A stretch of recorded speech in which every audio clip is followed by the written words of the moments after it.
Bismillahirrahmanirrahim. Assalamualaikum warahmatullahi wabarakatuh. Alhamdulillahirabbil alamin. Asyhadu an la ilaha illallah wa asyhadu anna Muhammadan abduhu wa rasuluh. Amma ba'du. Teman-teman sekalian, kita masih diberikan nikmat kesehatan, nikmat keselamatan sehingga bisa melakukan kegiatan pada hari ini, belajar manajemen keperawatan dengan topik perencanaan pulang atau discharge planning ya. Nah,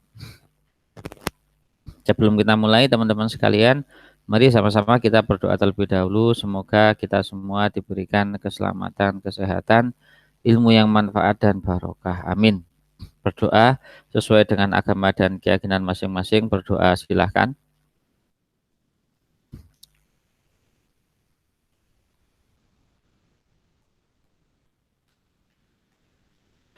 Baiklah teman-teman sekalian, perencanaan pasien pulang atau discharge planning itu kalau dulu itu dimulai atau diawali saat pasien sudah membaik, sudah mau istilahnya itu kemungkinan besar ya, dalam arti mungkin 80% atau 90% sudah boleh pulang begitu. Nah, tetapi seiring dengan berjalannya waktu ternyata perencanaan pasien pulang itu yang bagus adalah, dan ini sudah ada di buku juga, itu diawali dan dimulai saat pasien itu masuk. Jadi begitu pasien masuk ini sudah dilakukan perencanaan untuk pulang. Ya. Karena apa? Karena begitu pasien masuk, kita harus berpikir bagaimana kita sebagai tenaga kesehatan, bagaimana pasien ini bisa sembuh. Nah, jika pasien sembuh, maka pasien ini akan pulang. Nah, itu maknanya. Ya. Jadi kita pasien baru datang itu kita sudah punya niat positif, punya gambaran yang baik, yaitu pasien ini harus bisa segera pulang, harus bisa segera sembuh, begitu ya. Oke, kita lanjutkan. Nah, secara definisi apa namanya? Apa itu perencanaan pasien pulang? Yaitu komponen sistem perawatan berkelanjutan. Nah, pelayanan yang diperlukan klien secara berkelanjutan dan bantuan untuk perawatan berlanjut pada klien dan membantu keluarga menemukan jalan pemecahan masalah dengan baik pada saat tepat dan sumber yang tepat dengan harga yang terjangkau. Jadi saat pasien itu sudah masuk, maka kita sudah merencanakan pulang. Dalam arti pasien ini saat masuk di ruangan ini mau dilakukan tindakan apa, ya, diberikan terapi apa, masalahnya apa sih, terapi yang cocok apa, kira-kira perkiraan biayanya berapa. Nah, sekarang begitu. Kalau pasien menggunakan BPJS, alhamdulillah, diharapkan ya semoga teman-teman ya atau masyarakat Indonesia ini semuanya bisa tercover oleh BPJS ya, karena sangat bagus sekali untuk menjaga kesehatan. Dalam arti saat sakit maka keluarga atau masyarakat itu tidak akan bingung atau memikirkan kira-kira habis berapa dan sebagainya. Poin pentingnya adalah bisa dirawat dengan baik. Nah, tapi jika umum maka kita sebagai tenaga kesehatan juga harus menyampaikan perkiraan ini berapa sih biayanya begitu. Datang harus di kemoterapi misalkan atau dioperasi, nah itu berapa biayanya. Nah, keluarga dan pasiennya itu boleh menolak. Tapi dengan catatan harus menandatangani lembar penolakan, tindakan. Kenapa begitu? Karena ada etiknya, ada etik, ada unsur apa itu hukum, ya. Jadi saat ternyata pasien ini menolak, ternyata begitu pulang pasien meninggal dengan tenang begitu, husnul khotimah, maka keluarga tidak akan menuntut. Nah, seandainya ada salah satu anggota keluarga yang tidak tahu, dia menuntut, maka rumah sakit sudah bisa menunjukkan. Jadi tidak perlu marah-marahan lagi, bertengkar tidak perlu. Disampaikan aja. Mohon maaf Ibu, Bapak, jadi kemarin sudah mau kami lakukan terapi dan tindakan yang sesuai, tetapi dari keluarga menolak. Ini sebagai bukti penolakannya. Nah, selesai sudah. Ya. Jadi seorang cendekiawan, seorang tenaga profesional itu nggak zamannya lagi marah-marah, nyalahin orang, nggak perlu. Kita harus bertindak profesional begitu. Ya, oke, kita lanjutkan.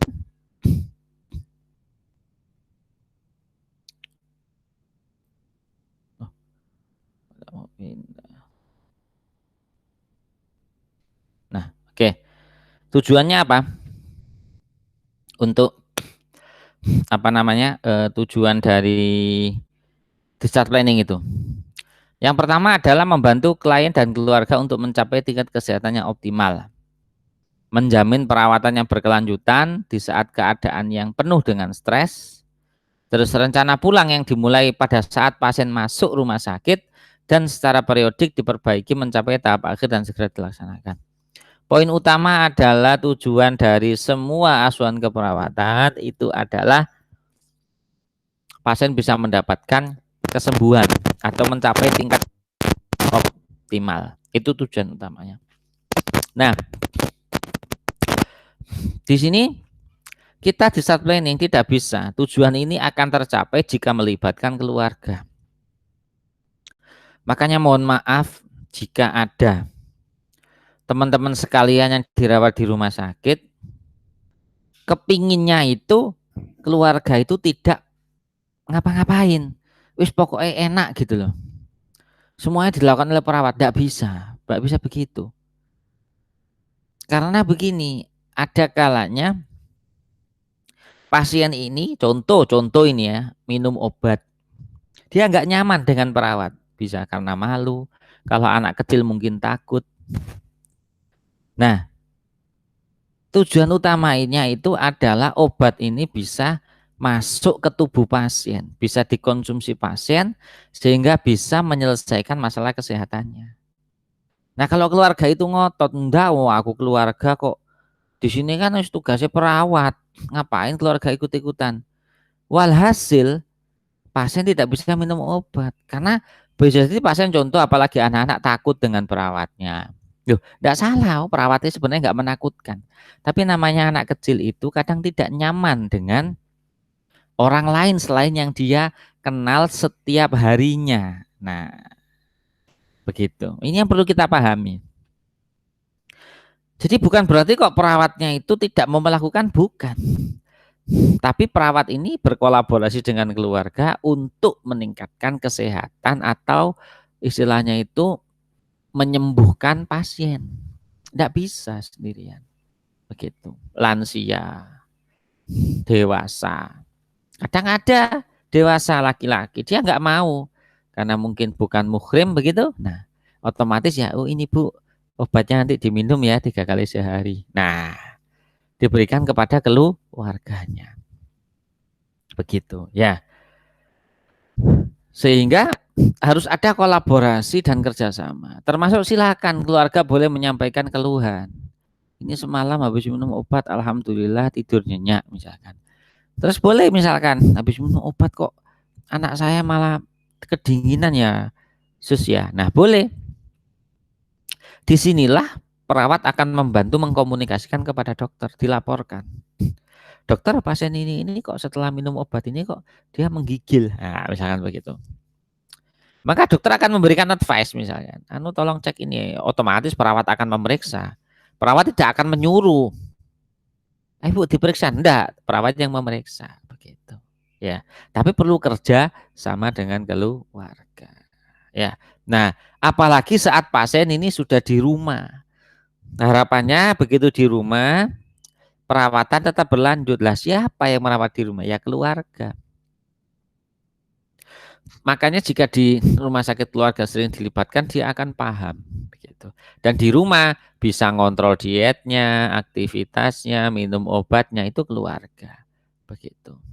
Ya, oke, kita lanjutkan ke slide berikutnya. Nah, manfaat satu, menurunkan jumlah kekambuhan, ya. Kemudian membantu klien memahami kebutuhan. Terus pendokumentasian perawat. Ini manfaatnya. Jadi begini, terutama penyakit kronis ya. stroke misalkan. Penyakit stroke serangan pertama dibawa ke rumah sakit, alhamdulillah bisa sembuh misalkan. Oh, bukan sembuh ya. Istilahnya itu tertangani lah kalau itu kan penyakit kronis soalnya. Tertangani kemudian pulang. Nah, pulang ini dijaga. Insya Allah keluarga akan diberikan edukasi. Bu, ini bapaknya ibu ini stroke-nya itu karena darah tinggi. Nah, kalau saya tanya, ternyata bapak ini suka minum kopi dan merokok. Nah, ya Pak ya. Nah, nanti pulang tolong bapak loh, jangan minta kopi sama rokok lagi. Kecuali kalau bapak mau ke sini dan biasanya serangan kedua itu lebih hebat loh Pak. Bisa-bisa bapak lumpuh, enggak bisa jalan. Nah, misalkan begitu. Ya, atau jalannya apa itu tidak normal. Nah, itu. Kalau bapak mau, enggak mau ya, tolong ya, enggak usah mengkonsumsi kopi. Kemudian nanti masakannya ibu akan dikurangi garamnya. Nah, dikasih pengetahuan gitu. Sehingga saat di rumah biasanya apa namanya kadang keluarga ini kan kalau di rumah sakit patuh begitu. Begitu pulang karena merasa bahwa wis di rumah nggak ada dokternya, nggak ada perawatnya, bebas lagi karena merasa badannya sudah enak. Nah, ini yang bahaya. Bisa menyebabkan kekambuhan dan sekali lagi teman-teman yang namanya kekambuhan itu seringkali lebih parah daripada sebelumnya. Nah, bisa-bisa yang awalnya ini masuk lewat poli, pas kambuh masuknya lewat UGD karena gawat darurat. Loh. Nah, ini pentingnya ya, diberikan pengertian, pasien mengerti, keluarga juga mengerti. Kadang namanya keluarga, namanya anak, namanya istri biasanya. Lihat bapaknya, aduh makanan kok nggak ada rasanya, kok kurang asin. Kasihan ditambahi garamnya. Tensinya naik lagi nanti tekanan darahnya. Nah, sabar ya. Sabar itu berarti tetap melakukan apa namanya kegiatan atau aktivitas ya untuk kesehatan dirinya walaupun dirasa tidak nyaman. Itu namanya sabar gitu. Nah, oke. Kemudian yang ketiga itu membantu pendokumentasian keperawatan. Nah, jadi setelah memberikan discharge planning, perawat itu biasanya akan apa namanya mendokumentasikan dan meminta tanda tangan dari keluarga bahwa sudah dilakukan discharge planning atau perencanaan pasien pulang ya. Oke, kita lanjutkan. Nah, hal-hal yang perlu diperhatikan adalah yang pertama sesuai dengan kebutuhan klien, dimulainya sejak awal masuk ya, disusun oleh tim, kemudian ada ringkasannya ini disampaikan oleh perawat praktisi, perawat home care itu. Nah, kemudian ada apa ini? Perawatan ya yang kontinu, ya, yang berkelanjutan. Jadi biasanya ada kontrol lah kayak gitu. Nanti ada surat kontrolnya juga disiapkan. Begitu ya. Nah, kebutuhan klien ini tergantung maksudnya apa? Contoh pasiennya pulang dengan stroke. Nah, misalkan stroke ini kebutuhannya apa klien? Oh, aktivitas, dietnya seperti apa? Disesuaikan. Oh, pasien kecelakaan, fraktur, pulang ya dipakai gips, frakturnya open fraktur, berarti keluarga diajari cara melakukan gerakan ROM. Nah, kayak gitu. Sesuai dengan kebutuhan klien. Oke, kita lanjutkan. Nah, tahap perencanaan pulang satu pengkajian. Nah, ini dikaji dulu ya. Dikaji dulu sebenarnya keluarga ini apa ya yang pasien ini apa yang dibutuhkan. Nah, klien dan keluarga harus aktif dilibatkan. Misal pulang dengan fraktur tadi di gips, diajari ROM di rumah nanti. Nah, maka saat di rumah sakit sebelum pulang ini keluarga dilibatkan. Bu, saya ajari ya, mohon maaf. Nanti ini bermanfaat untuk pasien ya, anak ibu dan juga ibu jika melakukan perawatan di rumah ya. Nah, ini gerakannya diajari sampai ibunya hafal. Ini dilakukan tiap 2 jam sekali, Bu, paling lama ya. 1 jam sekali boleh ya, 2 jam sekali aja cukup ya. Begitu.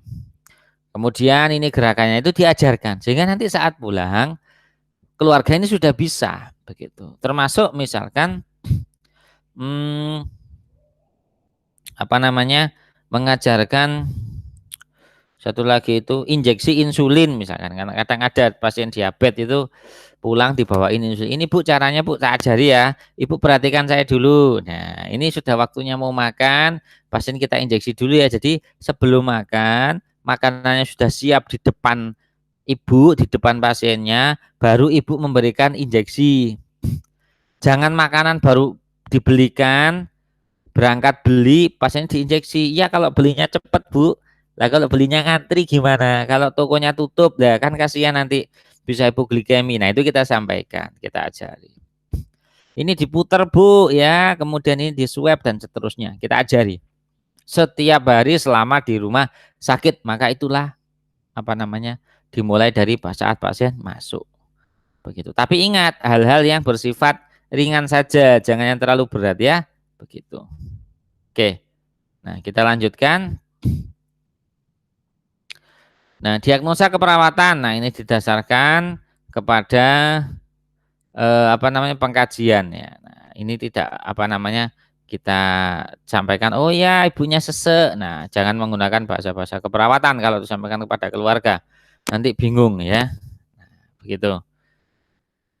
Kemudian kita sampaikan potensi-potensi dan resiko-resikonya. Ibu kalau terlalu begini, Bapak kalau terlalu seperti ini nanti begini. Nah, itu ada masalah-masalah potensial itu kita sampaikan. Supaya tidak kaget, nanti kalau habis minum obat ini Bu ada efek sampingnya, misalkan begitu ya. Nah, nanti pipisnya berwarna merah, misalkan. Tidak usah kaget. Kalau nggak kita sampaikan, baru pulang sehari di rumah belum sehari, sudah dibawa lagi ke rumah sakit.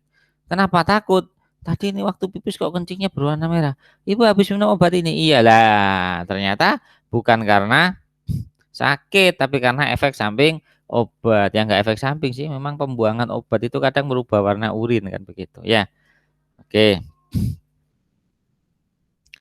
Ini pernapasan pulang ini menggunakan singkatan metode ya, medication, environment, treatment, health teaching, outpatient referral dan diet. Ini medication, obat apa yang dikonsumsi saat pulang, lingkungan, bagaimana kita memodifikasi lingkungan dan perawatannya. Ya, nah, begitu. Misalkan pasien dengan TB, maka dia harus dekat dengan jendela, kena matahari langsung itu, ya.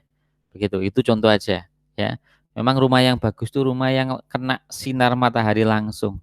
Jadi terangnya itu bukan karena lampu, tapi terangnya itu karena sinar matahari. Nah, kemudian treatment ya. Apa yang harus dipastikan saat di rumah sakit? Nah, contoh ini memberikan keterampilan perawatan. Tadi contohnya ROM kah, tarik nafas dalam kah, teknik napas dalam atau teknik pernapasan kah, kemudian apa ROM pasif aktif kah. Nah, begitu. Kemudian health teaching. Nah, ini kita beritahukan kepada keluarga bagaimana mempertahankan kesehatan. Pola aktivitasnya, kemudian apa saja yang boleh dilakukan dan apa saja yang tidak boleh dilakukan, begitu ya. Kemudian outpatient referral yaitu mengenal pelayanan dari rumah sakit atau agen komunitas lain. Nah, jadi misalkan nanti karena ini dikenalkan Ibu silakan daftar itu loh di kecamatan ini ada kumpulan apa namanya senam sehat lansia misalkan. Tidak apa-apa diketahui supaya apa meningkatkan kesehatan. Jadi membernya setiap hari apa begitu ikut senamnya sehat begitu. Kemudian terakhir diet ini juga paling penting ya. Makanan itu sangat mempengaruhi kesehatan ya begitu. Jadi makanan apa yang boleh, makanan apa yang tidak boleh, berapa kali sehari porsinya dan seterusnya. Itu akan harus disampaikan. Ya, oke. Sekarang kita lanjutkan ke slide berikutnya. Nah, implementasi. Nah, implementasi ini saat tindakannya ya. Nah, diajarkan, kemudian didemonstrasikan. Ibu bisa nggak coba dipraktekkan perawatan ROM? Oke, ya bagus sekali Bu, sudah bisa. Jadi saya rasa Ibu di rumah juga pasti bisa melakukannya ya. Ini dilakukan setiap berapa kali Bu? Oh 1-2 jam sekali. Oke, bagus sekali. Ya, kecuali kalau malam Bu, pas istirahat enggak apa-apa wis enggak usah jenengan juga istirahat. Nah, begitu. Baru besoknya. Nah, ya. Kemudian kadang juga perlu kita kasih info tentang home care juga boleh sekiranya mau berkunjung ke sana juga boleh. Ya. Kemudian, transportasi, nah ini kita juga tanyakan, "Ibu ini pulangnya bawa Ibu sendiri atau mau diantar pakai ambulan?" Nah, gitu loh. Kalau diantar pakai ambulan biayanya segini, Bu. "Oh enggak, saya pakai mobil pribadi." Monggo silakan, kita antarkan sampai ke mobilnya. Ada petugas pengantar, itu harus ada. Jangan dibiarkan dia berangkat sendiri. Nah, begitu ya. Kemudian dokumentasi dan sebagainya jangan sampai terlewat ya. Sekiranya harus ditandatangani oleh keluarga ya kasihkan supaya ditandatangani, begitu ya. Karena itu mengandung unsur hukum. Oke. Nah, terakhir ini evaluasi ya.